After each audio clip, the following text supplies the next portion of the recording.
These blueberry lemon ricotta pancakes are so light and fluffy, and they make the best weekend breakfast ever. First, you need to separate some eggs using the shell just like this.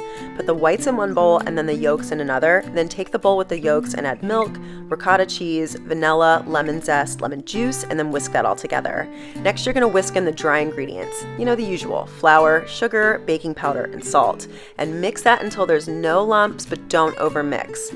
Next, we're going to whip up the egg whites, which is going to make these so light and fluffy. And once they form soft peaks, fold them into the batter ever so delicately. Then butter a griddle and scoop out the batter to form pancakes, and sprinkle a few fresh blueberries over each. Cook them until they're golden brown around the edges, and then flip them to cook on the other side. And in the meantime, you're going to make the topping by whipping together some heavy cream with lemon zest, powdered sugar, and ricotta cheese. You're going to put a big dollop on a fat stack of pancakes just like this. Add some fresh blueberries and maple syrup and go to town.